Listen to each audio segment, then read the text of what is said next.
하나님, 이 시간 하나님의 능력을 바로 이해하고 예수님을 믿는 것 안에 있는 자유함을 바로 이해하는 귀한 시간 되게 하여 주시옵소서.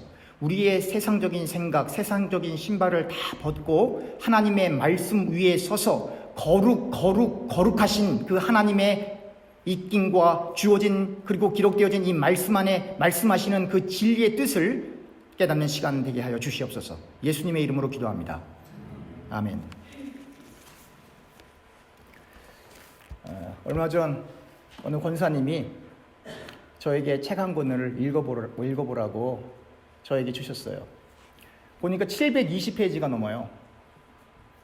제가 자리에 앉아서 책 한 페이지를 탁 열었는데 멈출 수가 없어요. 그래서 앉은 자리에서 250페이지를 다 읽었어요. 몇 시간, 그러니까 제가 속독을 해서 한두 시간 만에 읽었다는 게 아니라 앉은 그 자리에서 눈을 뗄 수가 없어서 250페이지가 넘어갈 때까지 그걸 놓을 수가 없는 거예요. 그래서 결국은 다른 일을 다 이렇게 뒤로 하고 4일 만에 그 책을 완독을 했어요. 그리고 제가 많이 울었습니다. 얼마나 힘드셨을까, 이분이. 얼마나 힘드셨을까. 제가 2017년 12월부터 우리 교회에서 목회를 시작했죠. 제가 헌금을 하니까 어느 날 우리 재정부 권사님이 저한테 오셔서 목사님, 이 헌금을 11조로 잡아야 할까요? 감사 헌금으로 잡아야 할까요? 그래서 제가 이렇게 말씀드렸어요. 권사님, 주일 헌금으로 잡아주세요. 그렇게 말씀드렸어요. 제가 약 4년 동안 목회하면서 저는 우리 교우님들이 헌금을 얼마씩 하는지 좀 모릅니다. 여러분들이 헌금을 얼마씩 하는지 보고를 받아본 적도 없고 받지 않을 겁니다. 왜냐하면 제가 하는 게 뭐예요? 세상에서 하는 것과는 정반대로 하고 있는 거예요. 왜 그렇죠? 교회는 주식회사가 아닙니다, 여러분. 교회는 회사가 아니에요. 제가 여러분들이 헌금 내역을 다 알면 저도 인간인지라, 그리고 매니지먼트를 하려는 입장이라 여러분들이 돈으로 보일 수도 있는 거예요, 여러분. 여러분, 어떤 교회에서는 어떤 일까지 있냐면 헌금을 많이 했다고 감사패를 주는 교회가 있어요. 전도를 많이 했다고 경품을 주는 교회도 있고, 헌신을 많이 했으니까 상장을 주는 교회도 있고, 교인들이 다 박수를 쳐요. 이 뭐 하는 거냐면 외식하는 일을 도와주는 거예요, 여러분. 제가 이 720페이지가 넘는 이 목사님의 글을 읽으면서 제가 얼마나 회개를 했는지 꿈속에 나타날 것만 같은 거예요, 제 생각에. 얼마나 기존 교회 교권에 의해 위협을 받았을까. 우리 한번 고린도후서 10장을 한번 찾아보겠습니다. 고린도후서 10장입니다. 고린도후서 10장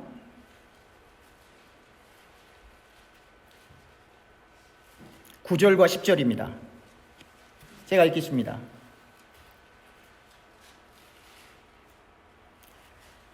이는 내가 편지들로 너희를 놀라게 하려는 것 같이 생각하지 않게 함이라. 이 표현이 너무나 이렇게 틀린 건 아니고 맞는데요. 이게 정확하게 여러분들이 있게 쉽게 설명하면 이런 거예요. 내가 지금 편지 보내는데 이 편지 때문에 당신들을 내가 놀라게 하려는 게 아닙니다 라고 바울이 얘기하는 거예요. 그러니까 바울이 지금부터 내가 어떤 말을 하려고 할 건데 놀라지 마세요, 그 얘기를 하는 거예요. 10절입니다. 그들의 말이 그의 편지들은 무게가 있고 힘이 있으나, 그의 편지냐면 바울의 편지입니다, 여러분. 그러니까 이렇게 얘기하면 좀 더 쉬워요. 그들의 말이, 그러니까 바울에 대해서 적대심을 갖고 바울을 미워하는 그 사람들이 바울의 편지들은 무게가 있고 힘이 있으나 그가 몸으로 대할 때에는 약하고 그 말도 시원하지 않다 하니, 이 몸으로 대할 때에는, 이게 번역이 조금 애매모호해요. 여러분들 영어 성경으로 보면 in person 그렇게 번역되어 있습니다. 웬만한 성경은. 그리고 이것을 원어로 보면 파라우시아 타우 소마토스예요. 이건 뭐냐면 그걸 그대로 직역하면 the presence of the body예요. 그러니까 이 presence라는 영어 단어는 보통 언제 많이 쓰이냐면 in the presence of God 하면 하나님의 현현, 하나님이 임한 곳, 그거를 in the presence of God이거든요, 보통. 그러니까 뭐냐면 몸의 현현이 뭐예요? 몸으로 대할 때라는 뭐예요? 얼굴과 얼굴로 만났을 때, 이렇게 여러분들과 제가 저를 보는 것처럼 이렇게 인펄슨, 원어원으로 만났을 때, 혹은 한 명과 여러 사람이 만났을 때, 대면했을 때 그 말이에요. 그러니까 직접 만났을 때에는 약하고 그 말도 시원하지 않다 하니, 이 말은 뭐냐면 바울한테 그러는 거예요. 뭐 설교해봐야 별거 없네. 바울한테 그러는 거예요. 지금 이 사람들이 별거 없네. 글은 조금 쓰는 모양인데 말도 제대로 못해 라고 지금 바울을 비판하는 거예요. 당신이 하는 설교 내가 동의할 수 없어 그러는 거예요. 대사도 바울에게. 그러니까 오늘 읽었던 본문 고린도전서에 뭐냐면 고린도서 2장 3절, 내가 너희 가운데 거할 때 약하고 두려워하고 심히 떨었노라. 이 말이 뭐냐면 바울을 공격하는 사람이 너무 많으니까 이 바울이 교회 안에서 설교를 할 때 그조차도 무섭고 떨리는 거예요. 설교를 한 번 하면 바울을 공격하는 사람들이 그 말씀을 꼬투리 잡아서 공격하고 비난하고 욕하고, 심지어 유대인들은 어떻게 하면 바울을 죽일까? 이방인들 가운데 철학을 하는 사람들은 어떻게 하면 저 바울이 이야기하는 그 예수를 없애버릴까? 저 논리를 어떻게 하면 부셔버릴까? 라고 바울에게 어떤 진리의 하나님의 뜻을 발견하기 위해 말씀을 듣는 게 아니라 바울을 어떻게 하면 해야 할까 하는 그 생각으로 그 말씀을 듣는 사람들이 바울 당시에 많았다라고 하는 거예요. 그뿐만이 아닙니다. 우리 고린도 후서 12장입니다. 고린도 후서 12장 7절에서부터 10절입니다. 여러 계시를 받은 것이 지극히 크므로 너무 자만하지 않게 하시려고 내 육체 가시 곧 사탄의 사자를 주셨으니 이는 나를 쳐서 너무 자만하지 않게 하려 하심이라. 그러니까 바울에게 병이 생겨서 이 병 때문에 바울이 너무너무 힘들었다라고 하는 걸 지금 설명하고 있는 것이죠. 8절, 이것이 내게서 떠나가게 하기 위하여 내가 3번 주께 간구하였다. 제가 이건 옛날에 설명드렸어요. 3번은 딱 3번만 기도했다는 것이 아니라 수사법으로 바울은 이 병이 낫기 위해서 여러 번 하나님 앞에 간청 기도를 했는데, 결과입니다. 9절, 나에게 이르시기를 내 은혜가 내게 족하도다. 이는 내 능력이 약한 데서 온전하여 짐이라 하신지라. 그러므로 도리어 크게 기뻐함으로 나의 여러 약한 것들에 대하여 자랑하리니 이는 그리스도의 능력이 내게 머물게 하려 함이라. 10절 결론입니다. 그러므로 내가 그리스도를 위하여 약한 것들과 능력과 궁핍과 박해와 공고를 기뻐하노니 이는 내가 약한 그때에 강함이라. 내 질병 때문에 내가 너무나 창피하고 너무 고통스럽고 힘든데 그거 하나님이 안 고쳐주는 것도 너무 감사하고, 그뿐만 아니라 내가 선교하러 나가서 매맞고 욕맞고 곤욕당하고 매질당하고 감옥에 갇히고 표류하고 하는 모든 고난들이 너무 기쁘다는 거예요. 여러분, 너무 기쁘다는 거예요. 그러면서 바울이 얘기하는 거예요. 이 약함이 나에겐 강함이 된다는 거예요. 이 약함이 나에겐 강함이 된다는 거예요. 이게 무슨 뜻입니까, 여러분? 이것을 우리가 온전히 이해하려면 오늘 십자가라는 제목인데요. 이 십자가 사건이 진짜 믿어져야만 이게 무슨 말인지를 알아요. 제가 조금 이해를 돕기 위해서 여러분들에게 먼저 물어봅니다. 여러분 자유하십니까? 여러분 정말 기쁘세요? 며칠 전, 요즘에 저한테 이상한 일들이 많이 일어나요. 몇 년 전에는 제가 바깥에서는 정한 마음이잖아요. 여러분 제가 무슨 말씀하시는지 아시죠? 그래서 한 몇 년 전에는 코리안 오마이칸인데 정 목사님 보러 왔다는 거예요. 그래서 저는 인사하고 그리고 보내드리려고 하는데 책을 이만큼 가져오셨어요. 그래서 라이브러리에다 배치를 시켰다고요. 목사님 목회하는데 이 책이 도움이 됐으면 좋겠다고. 저는 그분 누군지도 모르고 지금 이름도 기억 못합니다. 그때 처음 한 번 봤어요. 엊그저께는 40대 중반의 어떤 집사님이 어떻게 저에게 전화를 해서 심각하게, 목사님 칼빈주의가 뭐예요? 개혁주의가 뭐예요? 구원가는 어떻게 이런 거예요? 라고 정말 심각하게 고민하는 거예요. 저한테 물어봅니다. 우리 교회 교인 아닙니다. 그래서 그분하고 오랫동안 얘기를 했어요. 그러면 제가 느낀 게 있어요. 여러분, 다른 얘기를 다 해드릴 수는 없고 그 중에 가장 중요한 부분 한 부분만 말씀을 드리면, 예정론은 당신은 지옥 갈 사람이야, 당신은 천국 갈 사람이야 라고 정죄하거나 어떤 사람 위에 열등감을 일으키거나 우월하기 위한 그런 표현들이 아니라 신앙 고백이에요. 나 같은 죄인 예수 믿게 해주셔서 너무 감사해요. 내 인간적인 경험과 인간적인 생각과 이 이성으로는 도저히 약 2000년 전에 오신 예수님을 믿을 수가 없는데 내가 정말 그 예수님의 죽으심과 부활하심이 믿어지네요. 정말 제가 인생을 살면서 온전히 하나님의 말씀을 지킬 수는 없지만 아무리 제가 못된 짓을 해도 그 예수님의 죽으심과 부활하심은 정말로 믿어지네요. 왜 그런지 저도 잘 모르겠어요. 라고 하는 신앙 고백이에요, 여러분. 누군가를 정죄하기 위함이 아니라.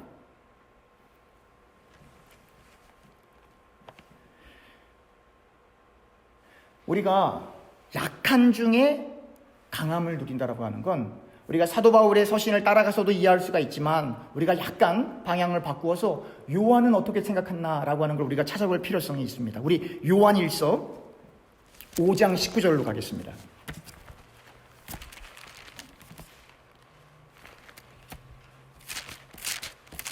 요한일서 5장 19절. 어제 제가 토요 예배 때 인용했던 성경 구절이기도 한데요. 제가 읽겠습니다. 요한일서 5장 19절. 또 아는 것은 우리는 하나님께 속하고 온 세상은 악한 자 안에 처한 것이며, 우리는 하나님께 속하고 우리는 예수님을 믿어 하나님의 자녀가 되었고 이 세상은 악한 자에게 속해 있어요. 악한 자의 영향력을 받아요. 요한 사도는 이렇게 설명을 했고 바울은 공중 권세 잡은 자가 지배하는 땅이 이 땅이라는 거예요. 바로 이러한 요한의 설명과 바울의 설명 때문에 기독교는 2000년 역사 속에서 엄청난 극단적인 두 개의 과오를 범했는데, 하나는 수도원 운동이었고 하나는 사회개혁 운동이었어요.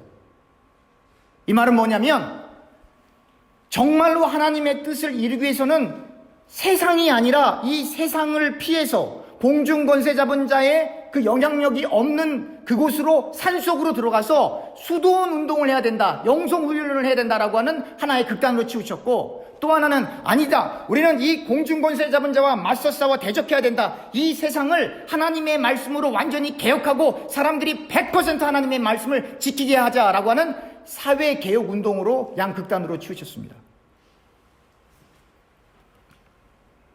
근데 둘 다 틀린 거예요, 여러분. 예수님께서 뭐라고 말씀하셨냐면, 너희는 세상에 들어가서 세상 안에서 수도원 가는 게 아니고 세상 안에서 소금과 빛이 되라고 말씀해 주셨어요. 예수님은 그의 공생의 기간 동안에 아무리 100번 양보를 해도 가이사의 것은 가이사에게, 하나님의 것은 하나님의 것에게 라고 말씀을 하셨어도 예수님은 단 한 번도 로마에 대항해서 뭐 쿠데타를 일으킨다든지 밀란을 일으킨다든지 그런 말씀을 단 한 번도 안 하셨어요. 사도 바울도 마찬가지고 베드로도 마찬가지고. 구약에 나온 선지자들은 잘못된 왕을 향해서 목숨을 걸고 가서 이야기를 합니다. 왜 그랬을까요? 정치적인 발언한 게 아닙니다. 이스라엘은 제가 늘 강조하지만 신정 정치를 하는 곳이에요. 하나님의 말씀이 법이에요. 곧 하나님의 말씀이 헌법이고, 그 하나님의 영광을 위하여 자기의 목을 내놓고 앞으로 나가는 거예요. 세례 요한처럼.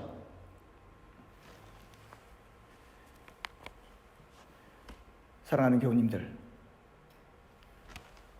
기독교인은 이 세상의 어떠한 질서와 어떤 가치를 바꾸어서 이 땅에 있는 모든 사람들이 하나님께 영광이 되는 곳을 향해 나아가는 사람들이 아닙니다. 그러면 하나님이 왜 지옥을 만드십니까? 그럼 왜 하나님이 지옥을 만드시겠어요? 지옥을 하나님이 만드셨습니다, 여러분. 또한 여러분들과 저는 내가 30년 있다가 은퇴할 거니까 이렇게 적금을 하고 저렇게 해서 제 계획을 세울 수가 있습니다. 그런데 하다가 사업이 잘 안 된다든지 직장에서 일이 잘 안 된다든지 그러면 그걸 실패할 수가 있어요. 그러니까 사람은 아무리 계획을 해도 철두철미하게 계획을 해도 그걸 다 이룰 수도 있고 못 이룰 수도 있고 미래를 볼 수가 없어요. 그런데 하나님은 어떻습니까? 우리가 늘 입에 달듯이 이렇게 이야기하지 않습니까? 하나님은 전지전능하시고 무소부재하시고 못하시는 것이 없으시고 없으신 것이 없으시고 하나님의 시간은 영원하시고 하나님이 계획한 건 반드시 이루어지고 우리 다 아멘 하지 않습니까? 이 말은 뭐냐면 하나님이 계획하신 것은 이미 다 완성이 돼 있어요, 여러분. 우리는 계획을 하면 그것을 이루기 위해 과정을 지켜봐야 되고 그걸 해야 되는데 하나님은 이미 계획하신 것은 이미 완성이 돼 있어요. 그 하나님의 뜻을 인간이 바꿀 수 있나요? 없죠. 그래서 제가 어제 토요일로 여러분들에게 글 보내드린 거예요. 기도는 인간의 소원 성취를 위한 수단이 아니고 하나님의 뜻을 이해하고 하나님의 뜻을 구하고 하나님의 뜻을 실현하는 하나님의 명령입니다. 그게 기도예요. 그러므로 하나님의 말씀을 이해하지 못하면 신자는 기도조차 못하는 거예요, 여러분.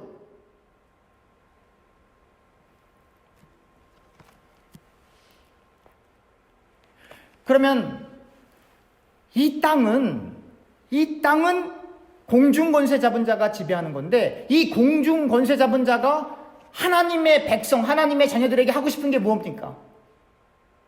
하나님으로부터 멀어지게 하는 거예요. 어떻게 해요? 이 세상에서 만족하게끔 하는 거예요. 이 세상에서 기뻐하게 만드는 거예요. 이 세상 속에서 즐거움을 찾게 하는 거예요. 이 세상에서 향락을 누리게 하는 거예요. 이 세상에서 출세 가도를 달리게 하는 게 공중권세 잡은 자의 목적이에요, 여러분.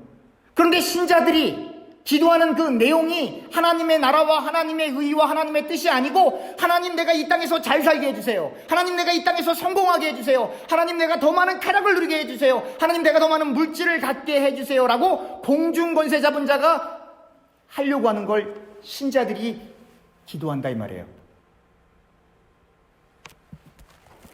여러분 오늘 요한일서 5장 19절 읽었는데요. 20절, 21절 제가 읽겠습니다. 이어서 또 아는 것은 하나님의 아들이니 이르러 우리에게 지각을 주사 우리로 참된 자를 알게 하신 것과 또한 우리가 참된 자 곧 그의 아들 예수 그리스도 안에 있는 것이니 그는 참 하나님이시요 영생이라. 예수님 얘기하는 거죠. 다 이건 누구나 다 알죠. 21절 결론이에요. 자녀들아 너희 자신을 지켜 우상에게서 멀리하라. 이게 무슨 말이에요?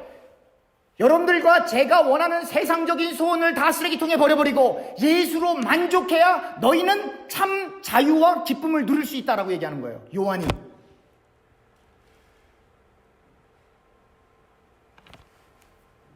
여러분들과 저에게 정말로 필요한 것이 뭡니까? 영생이에요. 이 땅에서는 우리가 아무리 행복하고 부유하고 모든 것을 다 누려도 잠깐이에요. 그러니까 여러분들과 저는 우리가 늘 말하잖아요. 우리는 나그네예요. 순례자예요. 예수님의 제자예요. 우리 늘 말하잖아요.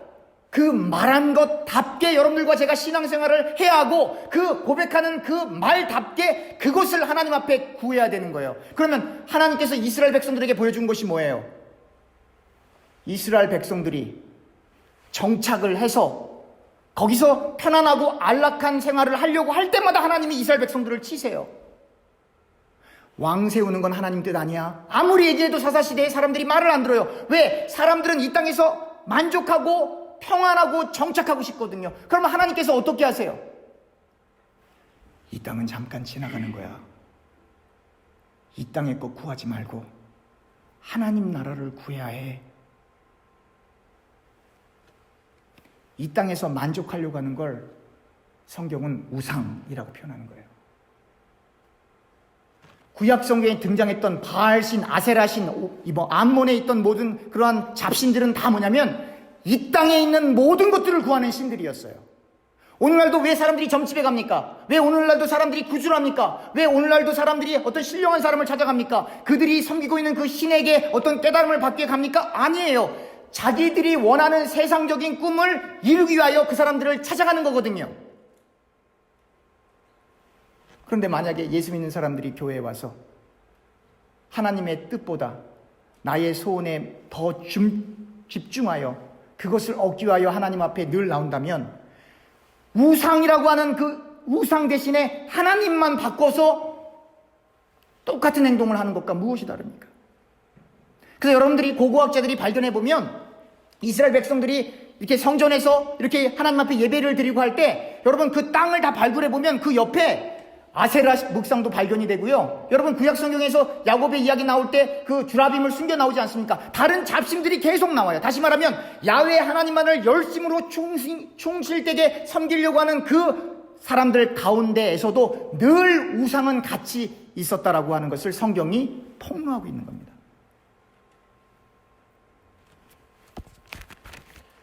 사랑하는 교우님들, 우리가 성경 구절 한 구절 더 찾아보겠습니다. 요한일서 1장 4절입니다. 요한일서 1장 4절입니다. 우리가 이것을 쓰면 우리의 기쁨이 충만하게 하려 함이라. 누구에 대해서 요한이 쓰나요? 예수에 대해서 글을 쓰고 있는 거거든요. 그러니까 예수님 한 분만으로 여러분들과 제가 정말 기쁨이 충만하냐 이 말이에요. 예수님 한 분만으로 기쁨이 충만해야 약한 것이 강함을 경험하는 거예요. 많은 사람들이 돈을 많이 벌 수 있으면 그 일에 매진하는 것 같지만 여러분 정말로 그 일에 성공을 이루는 사람들은 그게 너무 좋아서 내가 무엇을 얻을까 그 이득과 상관없이 그게 너무 좋아서 그것을 따라가는 그 사람이 대성하는 거예요. 세상에서도.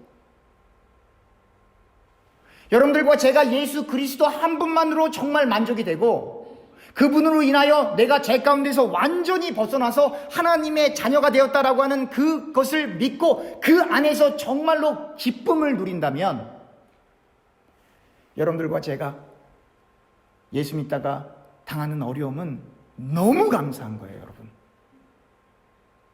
그 40대 중반에 그 집사님이 저한테 그러더라고요. 목사님의 설교를 듣다 보면 참 어려운데 뭐라 그러냐면 우리는 그냥 회사 생활하는 보통 사람이에요. 우리는 바울처럼 고난을 받지도 않습니다. 우리는 베드로처럼 순교의 자리에 있지도 않습니다. 아주 심각하게 저한테 얘기를 하는 거예요. 그렇지만 그렇게 험악한 예수님을 위하여 하나님의 영광을 위해 그러한 어려움을 당하지는 않지만 그러나 사는 것이 힘듭니다. 목사님. 선교 때문에 힘든 건 아니지만 밥 먹고 사는 게 쉽지 않습니다. 사실이 그렇지 않습니까? 어렵죠. 무한 경쟁 시대이기 때문에 어렵다고요. 그리고 그 틈바구니 속에서 신앙을 지켜가며 하나님의 말씀을 순종하는 것이 얼마나 어렵겠습니까? 사랑하는 교우님들, 우리가 정말 우리의 신앙을 돌아봐야만 합니다. 십자가의 도, 예수 그리스도의 죽으심과 부활하심이 정말 믿어지는가? 정말 그 예수님이 나의 구주로 고백되어지는가? 우리 성경 구절 두 군데를 먼저 찾아보겠습니다. 창세기 1장 4절입니다.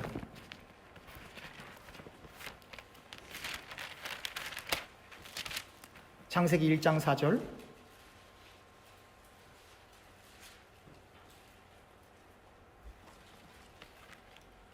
빛이 하나님 보시기에 좋았더라.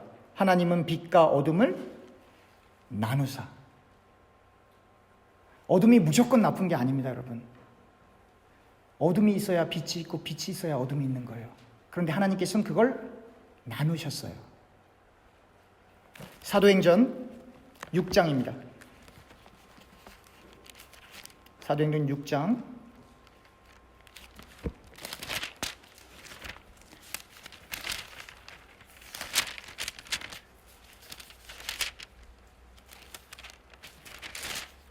1절에서부터 좀 길지만 7절까지 제가 빠른 속도로 읽겠습니다. 6장 1절입니다. 그때 제자가 더 많아졌더라. 헬라파 유다인들이 자기의 과부들과 매일의 구제에 빠짐으로 히브리파 사람을 원망하니 12사도가 모든 제자를 불러 이르되 우리가 하나님의 말씀을 제쳐놓고 접대를 일삼는 것이 마땅하지 아니하니 형제들아 너희 가운데서 성령과 지혜가 충만하여 칭찬받는 사람 7을 택하라. 우리가 이 일을 그들에게 맡기고 우리는 오로지 기도하는 일과 말씀 사역에 힘쓰리라 하니 온 무리가 이 말을 기뻐하여 믿음과 성령이 충만한 사람 스데반과 또 빌립과 브로고로와 니가노르와 디몬과 바네나와 유대교에 입교했던 안디옥 사람 니골라를 택하여 사도들 앞에 세우니 사도들이 기도하고 그들을 안수하니라. 하나님의 말씀이 점점 왕성하여 예루살렘에 있는 제자의 수가 예루살렘에 있는 교인의 수가 아니에요. 하나님의 말씀이 점점 왕성하여 예루살렘에 있는 제자의 수가 더 심히 많아지고 허다한 제사장의 무리도 종교 생활하던 그 사람들도 이 도에 복종하니라.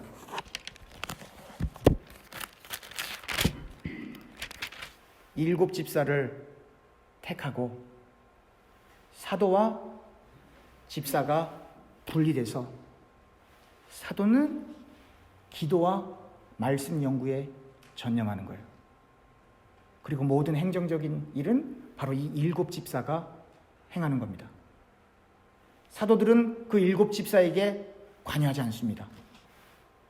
어둠과 빛을 갈라놓고 구분한 거, separate, 분리한 것처럼 그런 분리를 거룩이라고 하거든요. 그게 완전히 분리되었을 때 7절 하나님의 말씀이 점점 왕성하여 예루살렘에 있는 제자의 수가 더 심히 많아지고 허다한 제사장의 무리도 이 도에 복종하니라. 그 일곱 집사가 오늘날로 옮기면 우리 장로님들이시고 이 사도를 오늘날로 옮기면 teaching elder, 가르치는 장로, 목사입니다, 여러분. 목사가 교인들이 얼마나 많이 헌금하나 그걸 다 주판으로 두들기고 계산하고 그거에 대한 모든 초점을 두고 목회하면 그건 목회가 아닙니다, 여러분. 목사는 말씀 연구와 기도에 전념하면 되는 거예요. 여러분들, 제가 이 교회 주변으로 이사 온 지가 한 이제 1년이 돼 가는 겁니다. 그렇죠? 여러분들 생각엔 이런 생각이 들 거예요. 아니, 목사님이 교회 있는 쪽으로 이사를 왔는데 더 멀리 있는 것 같아. 그렇게 생각하실 수 있는 분들도 있어요. 사실입니다, 여러분. 저는 여러분들로부터 더 멀리 갈 겁니다, 여러분. 제가 교회 일 외에는 우리 교우님들과 통하는 일이 없어요. 전혀. 교회 일 외에는. 그리고 제가 어디를 신방 갈 때는 우리 장로님들에게 꼭 말씀을, 저 교회의 이름으로 나갈 때 제가 혼자 몰래 가거나 말하지 않고 가는 일은 없습니다, 여러분. 목사님이 다른 직업이 있으셔서. 여러분, 제가 다른 직업이 없어도 목사는 기도와 말씀 연구에 전무해야 하는 거예요. 그래서 목사는 방해 없이 목회를 할 수가 없어요, 여러분. 장로님들 없이 목회를 못 하는 거예요, 여러분. 왜냐하면 우리는 공생하고 함께 사는 거기 때문에. 그래서 제가 뭐 장로님들을 뭐 높여드리려고 그러는 게 아니라, 그래서 제가 말씀드리는 거예요. 저한테 하듯이 장로님들한테도 잘하셔야 되는 거예요. 거기에 인간적인 생각이 들어가면 안 되는 거예요, 여러분. 공과 사를 구분해야 하는 거예요, 여러분. 말씀을 맺으려고 합니다. 십자가의 도가 헬라인들에게는 미련해 보이고 유대인들에게는 꺼림직한 거예요. 그러나 그 도를 바로 깨닫는 하나님의 백성에게는, 하나님의 자녀에게는 가장 약할 때 강함을 주시는 하나님의 능력이고, 그 능력은 여러분들과 제가 그리스도 안에서 기쁨으로 충만할 때 그 능력을 누리게 되는 것입니다. 기도하겠습니다. 하나님, 우리를 긍휼히 여겨주시고 불쌍히 여겨주셔서 다윗의 자손 예수시여 내가 보기를 원하나이다 라고 간절히 부르짖었던 그 소경처럼, 하나님, 우리가 하나님의 나라를 보기 원합니다. 하나님의 뜻을 깨닫기 원합니다. 하나님의 영광을 위하여 인생을 살기 원합니다라고 간절히 부르짖어 하나님의 응답을 받는 우리 모두 되게 하여 주시옵소서. 예수님의 이름으로 기도합니다. 아멘.